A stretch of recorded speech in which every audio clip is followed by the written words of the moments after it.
সম্মানিত দর্শক, আমি আজকে হাজির হয়েছি আমাদের এলাকার খুব সুনামধন্য একজন ডাক্তার দাদা শচীন কুমার।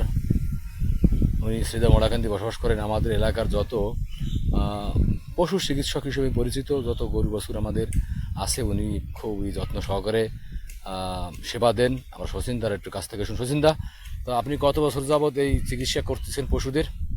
আমি ধরে প্রায় 25 বছর যাবৎ এই চিকিৎসা করতেছি। কোন কোন এলাকার লোকজন আপনাকে ডাকে এই চিকিৎসার জন্য, পশুদের চিকিৎসার জন্য কোন কোন এলাকার লোকজন ডাকে? জোরে বলুন। আমার পশু চিকিৎসায় সাপড়িডাঙ্গা, তারপরে গীতকান্দি, মাছকান্দি, আলকান্দি, রাউথর, সিলটিয়া, বাছড়িয়া, বিভিন্ন জায়গার লোক। কয়টা গ্রামের লোক আপনাকে ডাকে এই চিকিৎসা দেওয়ার জন্য? 7-8টা গ্রামের লোক হবে না বেশি? 7-8টা গ্রাম। দৈনিক আপনার দৈনিক কত, এই যে আপনি পশুদের যে ট্রিটমেন্ট করেন বা ভালো করেন, কত পার্সেন্ট মানে কত আপনার কত মাসিক কেমন ইনকাম হয় এতে? কি আপনি আপনার কিভাবে এতে আপনার দৈনিক যে পরিশ্রম বা মাসিক যে পরিশ্রম, তাতে কি আপনি ভালো আছেন?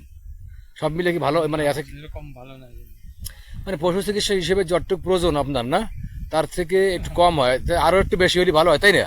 তো যাই হোক দর্শক মন্ডলী, আমরা আলাপ করলাম আমাদের অত্যন্ত শ্রদ্ধাভাজন ব্যক্তি শচীন দা। উনি ওনাখান আমাদের এলাকায় যত পশুদের ট্রিটমেন্ট করা হয়, খুবই নাম করা ডাক্তার। এই ডাক্তারটা একবার